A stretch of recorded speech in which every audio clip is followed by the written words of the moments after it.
Hello friends, welcome to crazy GK trick. दोस्तों, SSC CGL को लेकर जीएस की हमारी मॉक टेस्ट सीरीज चल रही है। इस सीरीज़ का ये हमारा दूसरा मॉक टेस्ट होने वाला है। यहाँ पर हम एग्ज़ाम से पहले 20 इंपॉर्टेंट मॉक टेस्ट सॉल्व कर रहे हैं। हर एक जो मॉक टेस्ट होगा हमारा वो बिल्कुल एग्ज़ाम लेवल का होगा। अगर आप इन मॉक टेस्ट के अंदर 25 में से 18 से 22 के बीच में अगर क्वेश्चन सही सॉल्व कर देते हो, विच मीन्स एग्जाम में भी आप 18 से 20 तक क्वेश्चंस बिल्कुल करेक्ट करके आओगे। तो एग्जाम से पहले ये सीरीज आपका एक रियल टेस्ट होने वाली है। इससे आपको बेटर अंडरस्टैंडिंग मिलेगी कि आप कितना स्कोर कर पा रहे हैं एंड कहाँ पर आपको मेहनत करने की अभी भी ज़रूरत है। तो आपसे बस एक ही रिक्वेस्ट है मेरी कि इस पूरी सीरीज को प्रॉपर अच्छे से ईमानदारी से फॉलो करिएगा। 20 मॉक टेस्ट है, 20 मॉक टेस्ट आपको कंप्लीट करना है। एसएससी सीजीएल जीएस को लेकर मैंने आपको मास्टर वीडियो सीरीज भी दे रखी है। अगर आपने उस सीरीज को फॉलो नहीं किया है तो बहुत सिस्टमेटिक तरीके से मैंने हर एक सब्जेक्ट वाइज वहाँ पर आपको पढ़ाया है। हर एक सब्जेक्ट के इंपॉर्टेंट क्वेश्चंस हमने कवर करें। अगर वो सीरीज आपने नहीं देखी है, वीडियोस नहीं देखें, तो आप सिस्टमेटिक प्लेलिस्ट को फॉलो करिए। डेफिनेटली फ्रेंड्स, आपको एग्जाम में काफ़ी क्वेश्चंस इस सीरीज से देखने को मिलने वाले हैं। अच्छा, एक और चीज़, जो भी आपका स्कोर रहता है 25 जो क्वेश्चंस मैंने आपको सॉल्व कराए हैं वो 25 क्वेश्चंस, एक क्वेश्चन 2 मार्क्स का होगा। बिल्कुल एग्जाम लेवल के ही यहाँ पर हम स्कोर लेके चलेंगे। तो जो भी आप फाइनल स्कोर करते हो, आप कमेंट बॉक्स में ज़रूर बताइएगा मुझे कि आपका फाइनल स्कोर क्या रहा। एक क्वेश्चन सही करने के आपको 2 मार्क्स मिलेंगे और एक क्वेश्चन गलत होता है तो 0.5 की आपकी माइनस मार्किंग होने वाली है। ठीक है, तो चलिए अब हम हमारे सेशन को स्टार्ट करते हैं। पहला क्वेश्चन है, भारत की निम्न मिट्टियों में से कौन बेसाल्ट लावा के अपक्षय से निर्मित हुई है? मतलब इनमें से ऐसी कौन सी सॉइल है जो फॉर्म्ड हुई है by the weathering of basalt lava? Option है एल्यूवियल सॉइल्स, जलोढ़ मिट्टी, लेटराइट मिट्टी, लाल मिट्टी रेड सॉइल, या फिर रेगुर सॉइल रेगुर मिट्टी।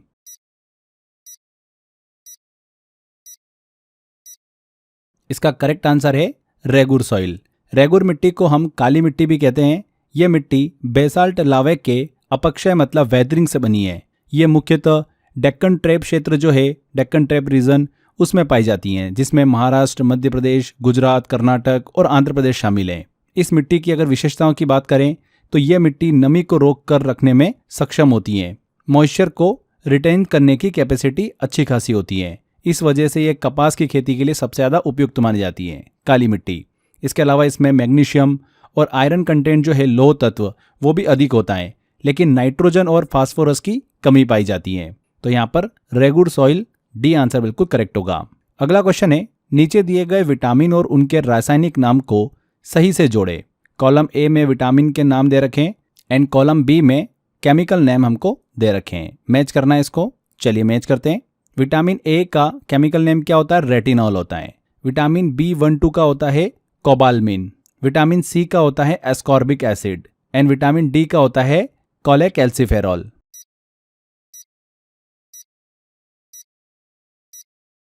तो बिल्कुल आमने सामने दे रखा है हमको। यहाँ पर बी आंसर बिल्कुल करेक्ट होगा। भारत में शहरी क्षेत्र में बीपीएल परिवारों की पहचान के लिए किस समिति का गठन हुआ था? ऑप्शन है Tendulkar committee, Saxena committee, Lakdawala committee, या फिर हाशिम कमेटी।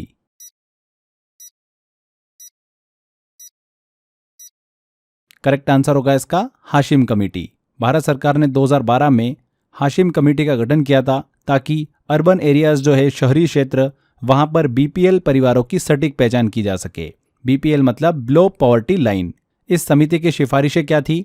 सिर्फ इनकम के आधार पर पहचान नहीं होनी चाहिए, बल्कि डिप्रीवेशन इंडिकेटर्स जो होते हैं, जैसे कि housing condition, education, sanitation, social status, इनका मूल्यांकन भी होना चाहिए। तो यहाँ पर हाशिम कमेटी बिल्कुल करेक्ट होगा। इसके अलावा ऑप्शन देखें, तेंदुलकर कमेटी की बात करें तो इसका उद्देश्य था पॉवर्टी लाइन को रिवाइज करना। सक्सेना कमेटी का उद्देश्य था ग्रामीण क्षेत्रों में बीपीएल पहचान करना। लक्कड़वाला समिति का उद्देश्य क्या था? पॉवर्टी लाइन की शुरुआती डेफिनेशन देना। आगे बढ़ते हैं, अगले क्वेश्चन की तरफ चलते हैं। वर्ष 2024 में भारतीय शास्त्रीय संगीत गायिका डॉक्टर प्रभा अत्रे का निधन हो गया। डॉक्टर प्रभा अत्रे किस घराने से संबंधित थी? ऑप्शन है किराना घराना, डागरी घराना, तलवंडी घराना, या फिर दरभंगा घराना।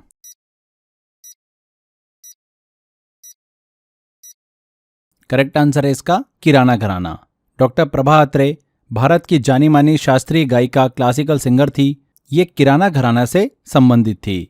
इनका जन्म पुणे, महाराष्ट्र में हुआ था। उन्होंने हिंदुस्तानी संगीत को इंटरनेशनल पहचान दिलाई और कई पीढ़ियों को प्रशिक्षित भी किया। 1990 में इन्हें पद्मश्री, 2002 में पद्म भूषण और 2022 में पद्म विभूषण से भी सम्मानित किया जा चुका है। एक और चीज ध्यान रखिएगा, किराना घराना के अगर संस्थापक की बात करें तो वो कौन है? उस्ताद अब्दुल करीम खान है। ये भी एग्जाम में पूछ लिया जाता है। अगला क्वेश्चन आता है, सोनपुर मेला जो एशिया का सबसे बड़ा पशु मेला है किस राज्य में आयोजित किया जाता है? ऑप्शन है उत्तर प्रदेश, बिहार, मध्य प्रदेश या फिर हरियाणा।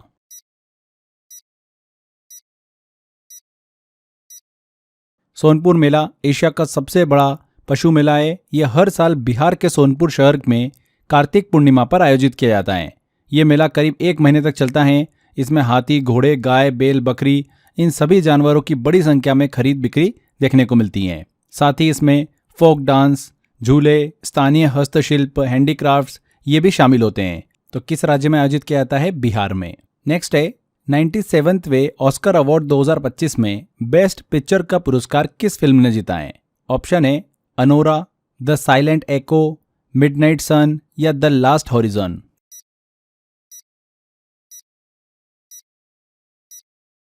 तो किस फिल्म ने बेस्ट पिक्चर का पुरस्कार जीता है? अनोरा ने। अनोरा एक रोमांटिक कॉमेडी ड्रामा फिल्म है जिसे शॉन बेकर ने डायरेक्ट किया है।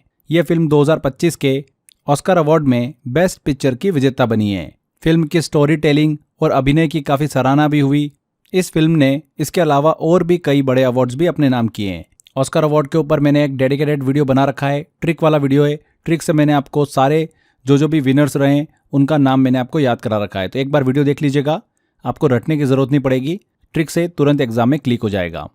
आगे बढ़ते हैं। अगला क्वेश्चन है, भारत के नए मुख्य चुनाव आयुक्त चीफ इलेक्शन कमिश्नर के रूप में किसे नियुक्त किया गया है? ऑप्शन है यहाँ पर राजीव कुमार, सुशील चंद्रा, ज्ञानेश कुमार या फिर अजय भादु।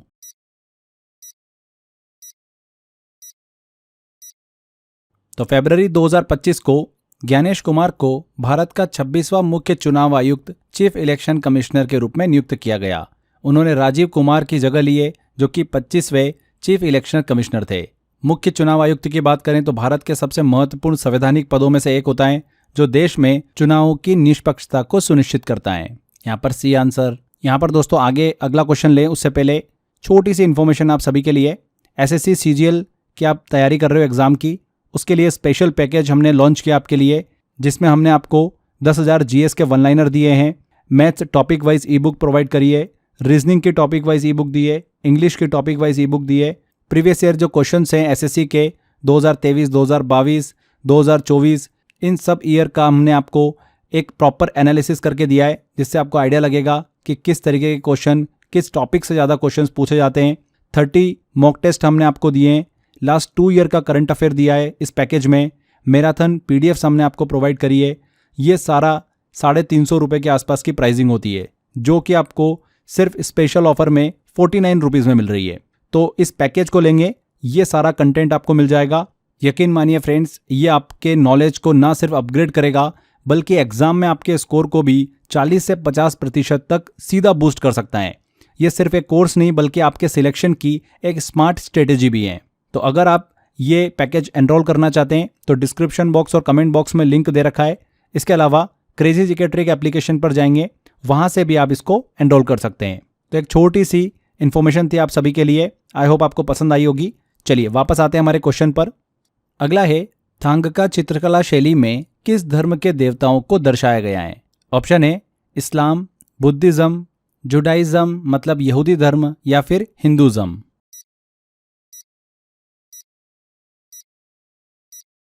तो थांगका पेंटिंग की बात हो रही है, एक प्रकार की स्क्रॉल पेंटिंग होती है जो कि तिब्बती बौद्ध परंपरा से जुड़ी है। यह पेंटिंग जो है कपड़े या फिर सिल्क पर बनाई जाती है। इसमें बौद्ध देवी देवताओं को दर्शाया जाता है। ये चित्रकला पूजा, मेडिटेशन और धार्मिक अनुष्ठानों में प्रयुक्त होती हैं। भारत में ये कला जो है लद्दाख, सिक्किम और अरुणाचल प्रदेश जैसे राज्यों में लोकप्रिय है। तो यहाँ पर बुद्धिज्म, बौद्ध धर्म बी आंसर करेक्ट होगा। अगला आता है, अचंत शरद कमल ने हाल ही में संन्यास की घोषणा की, ये किस खेल से संबंधित है? क्रिकेट, बैडमिंटन, टेबल टेनिस या फिर हॉकी?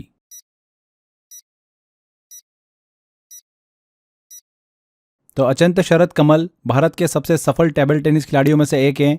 2024 में इन्होंने अंतर्राष्ट्रीय स्तर से संन्यास की रिटायरमेंट की घोषणा की है, इसीलिए काफ़ी ज़्यादा सुर्खियों में रहे। कॉमनवेल्थ गेम में ये 7 गोल्ड मेडल जीत चुके हैं। एशियन गेम में 2 ब्रॉन्ज मेडल इन्होंने अपने नाम किए हैं। इसके अलावा 2024 पेरिस ओलंपिक में उन्हें पीवी सिंधु के साथ में इंडिया का फ्लैग बेरर भी बनाया गया था, ध्वजवाहक। अचीवमेंट्स की बात करें इनकी तो 2004 में अर्जुन पुरस्कार मिला, 2019 में पद्मश्री और 2022 में मेजर ध्यानचंद खेल रत्न से इन्हें सम्मानित किया गया था। तो टेबल टेनिस खेल से संबंधित हैं। C answer. कजान घोषणा को निम्नलिखित में से किस ब्रिक्स शिखर सम्मेलन में अपनाया गया था? कजान डिक्लेरेशन को। यहाँ पर ऑप्शन है 15वें ब्रिक्स शिखर सम्मेलन, 17वें ब्रिक्स शिखर सम्मेलन, 16वें ब्रिक्स शिखर सम्मेलन या फिर 14वें ब्रिक्स शिखर सम्मेलन में।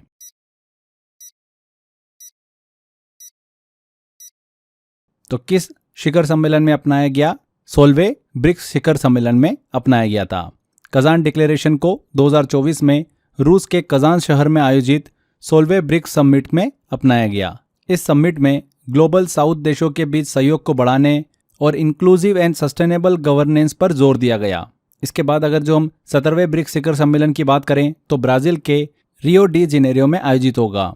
जुलाई में ये आयोजित होगा 2025 में। और इसके बाद जो 18वां ब्रिक्स समिट होने वाला है वो भारत में आयोजित होगा। ध्यान रखिएगा, कजान डिक्लेरेशन को 16th ब्रिक्स समिट में अपनाया गया था। अगला क्वेश्चन है, हॉकी में येलो कार्ड खिलाड़ी को न्यूनतम कितने मिनट के लिए अस्थायी रूप से निलंबित करता है? मतलब कितने मिनट के लिए उसको टेम्पररी सस्पेंशन देता है? ऑप्शन है 5, 2, 10 या फिर 3।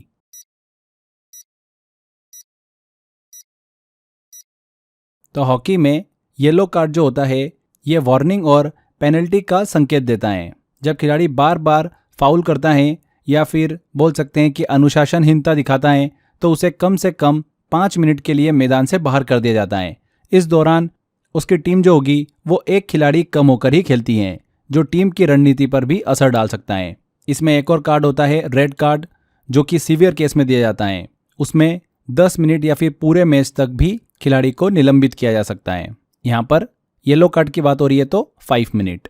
अगला आता है क्वेश्चन, हड़प्पा सभ्यता का कौन सा शहर विशिष्ट रूप से मनके बनाना, सीप काटना, धातु की वस्तुएं बनाना, मुहर बनाना और तराजू का निर्माण करना, इन सब कार्यों सहित शिल्प उत्पादन के लिए समर्पित था? ऑप्शन है मोहनजोदड़ो, नागेश्वर, हड़प्पा या चनहुदड़ो।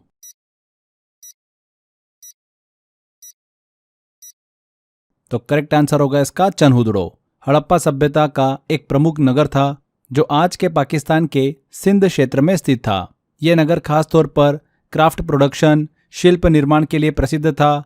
इसके अलावा यहाँ पर बीड मेकिंग मतलब मनके बनाना, शेल कटिंग, सीप काटना, मेटल वर्किंग, धातुओं का काम और सील मेकिंग का काम हुआ करता था, मतलब मुहर बनाना। ये स्पेशलाइजेशन दिखाता है कि हड़प्पा सभ्यता में इंडस्ट्रियल ऑर्गेनाइजेशन का स्तर बहुत ही उन्नत था। यहाँ पर डी आंसर। पहला पैरालंपिक खेल किस वर्ष आयोजित किए गए थे?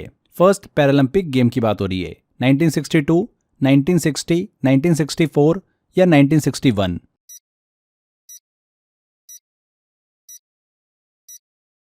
तो 1960 में रोम, इटली में पहले पैरालंपिक गेम का आयोजन किया गया था। पैरालंपिक गेम मतलब विकलांग खिलाड़ियों के लिए ओलंपिक। इसमें 23 देशों के लगभग 400 खिलाड़ी शामिल हुए थे। अच्छा, ये चीज ध्यान रखिएगा, भारत ने पहली बार पैरालंपिक में पार्टिसिपेट कब किया था? 1968 में किया था। एंड पैरालंपिक में भारत का पहला पदक जो मिला था वो 1972 में आया था।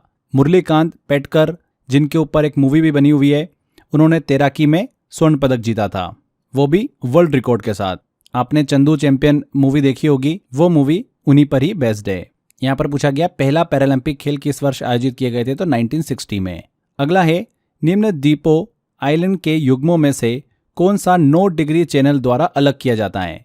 ऑप्शन आते हैं Andaman and Nicobar, Lakshadweep and Minicoy, great Andaman and little Andaman या फिर little Andaman and car Nicobar.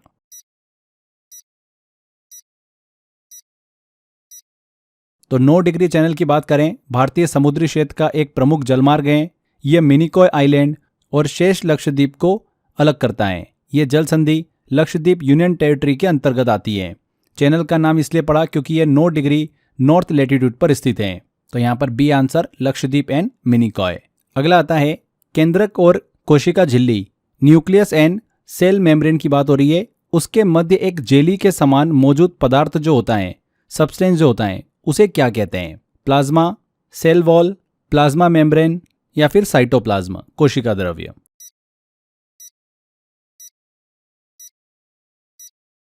तो कोशिका में, सेल में न्यूक्लियस और सेल मेम्ब्रेन के बीच जो जेली जैसा हमको सब्सटेंस देखने को मिलता है उसे साइटोप्लाज्म कहा जाता है। ये एक जेल लाइक मैट्रिक्स होता है जिसमें ऑर्गेनल्स जो होते हैं, कोशिका अंग, जैसे कि माइटोकॉन्ड्रिया हो गया, राइबोसोम, गोल्जी बॉडीज, ये सभी तैरते रहते हैं। साइटोप्लाज्म कोशिका के केमिकल रिएक्शंस और सब्सटेंस ट्रांसपोर्ट के लिए बहुत ही ज़रूरी होता है। तो यहाँ पर कोशिका द्रव साइटोप्लाज्म करेक्ट होगा। कौन सा आर्टिकल संसद को 2 या 2 से अधिक राज्यों की सहमति से कानून बनाने की शक्ति प्रदान करता है? आर्टिकल 249, आर्टिकल 250, आर्टिकल 252 या फिर आर्टिकल 253?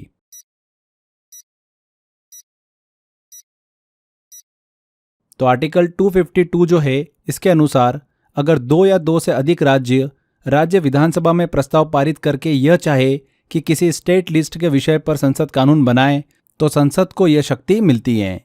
ये कॉर्पोरेटिव फेडरलिज्म का एक एग्जाम्पल है, सहकारी संघवाद का। यहाँ पर सी आंसर करेक्ट होगा। पखावज वाद्य यंत्र किस शास्त्रीय नृत्य शैली में उपयोग किया जाता है? In which classical dance form? Option A Kathak, Bharatanatyam, Odissi या कुचिपुड़ी?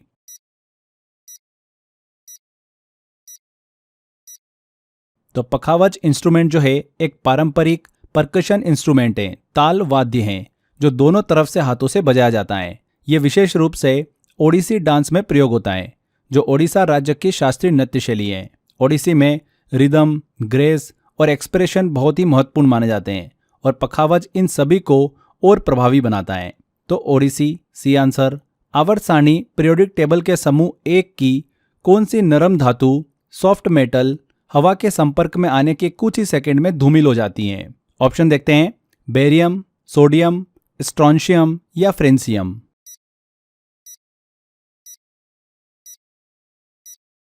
तो ग्रुप 1 के तत्वों को, एलिमेंट को कहते हैं अल्कलाइल मेटल्स, क्षारीय धातु। ये बहुत ही सॉफ्ट, मुलायम होती है और रिएक्टिव भी होते हैं।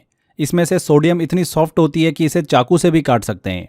जब इसे हवा में रखा जाता है तो ये कुछ ही सेकंड में ऑक्सीडाइज होकर टर्निश मतलब धूमिल हो जाती हैं। इसीलिए सोडियम को हमेशा केरोसिन ऑयल में रखा जाता है, मिट्टी के तेल में रखा जाता है। बेरियम और स्ट्रोंशियम की बात हुई, ये ग्रुप 2 में आते हैं। एंड फ्रेंशियम की बात हुई, ये बहुत ही रेयर और रेडियो एक्टिव है। तो सोडियम बिल्कुल करेक्ट होगा। अगला है, कोशिका विभाजन का कौन सा चरण सबसे लंबा होता है? प्रोफेज, मेटाफेज, एनाफेज या इंटरफेज?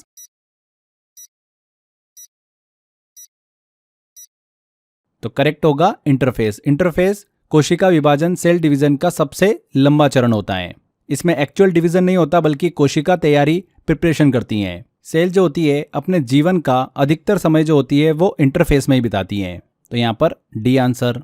अगला क्वेश्चन है, रोलिंग योजना को किस 2 पंचवर्षीय योजनाओं के बीच लागू किया गया था? ऑप्शन है चौथी और 5वीं पंचवर्षीय योजना, छठी और 7वीं, दूसरी और तीसरी या फिर 5वीं और 6ठी पंचवर्षीय योजना?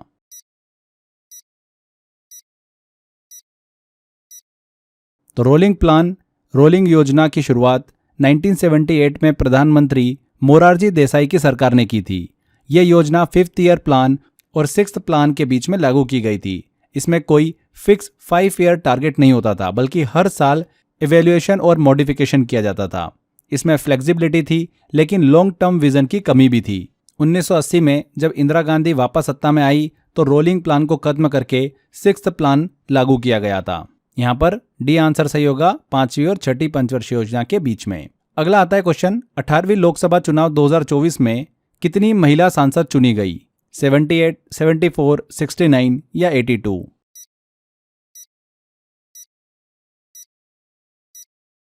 तो 18वीं लोकसभा चुनाव 2024 में कुल 74 महिला सांसद चुनी गई। ये संख्या 17वीं लोकसभा जिसमें 78 महिलाएं चुनी गई थी उससे थोड़ा सा कम है। टोटल लोकसभा सीट कितनी है? 543 है। महिलाओं का प्रतिनिधित्व लगभग 13.6% रहा है। बीजेपी को 240 सीट मिली थी, कांग्रेस को 99 सीट एंड समाजवादी पार्टी को 37 सीट मिली थी। ये चीज भी आप ध्यान में रखिएगा। यहाँ पर 74 करेक्ट होगा। निम्नलिखित में से कौन सा खेल वेलोड्रोम में खेला जाता है? साइकिलिंग, एथलेटिक्स, रोलर स्केटिंग या फिर हॉर्स रेसिंग?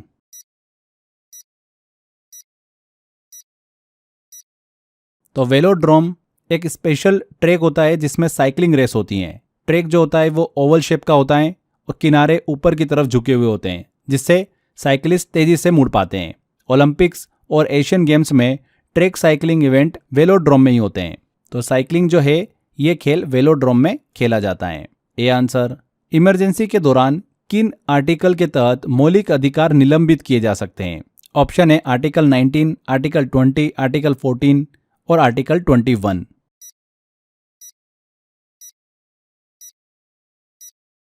चलिए सॉल्व करते हैं।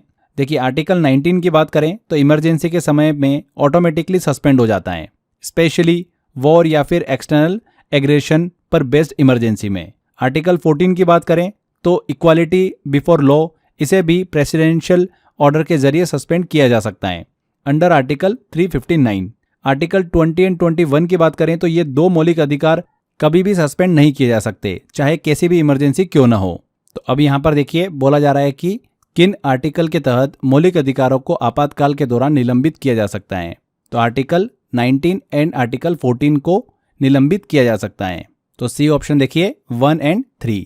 2025 में संपन्न आईसीसी चैंपियंस ट्रॉफी में प्लेयर ऑफ द टूर्नामेंट का पुरस्कार किसे दिया गया? ऑप्शन है विराट कोहली, रोहित शर्मा, रचिंद्र रविंद्र या फिर केन विलियमसन।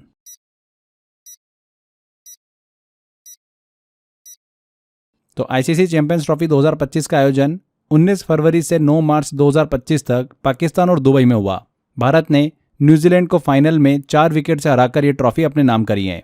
रचिंद्र रविंद्र ने शानदार प्रदर्शन किया और उन्हें प्लेयर ऑफ द टूर्नामेंट का खिताब दिया गया। तो यहाँ पर रचिंद्र रविंद्र सी आंसर करेक्ट होगा। अगला है वर्ल्ड हैप्पीनेस रिपोर्ट 2024 में भारत की रैंक क्या है? 111, 124, 126 या 132?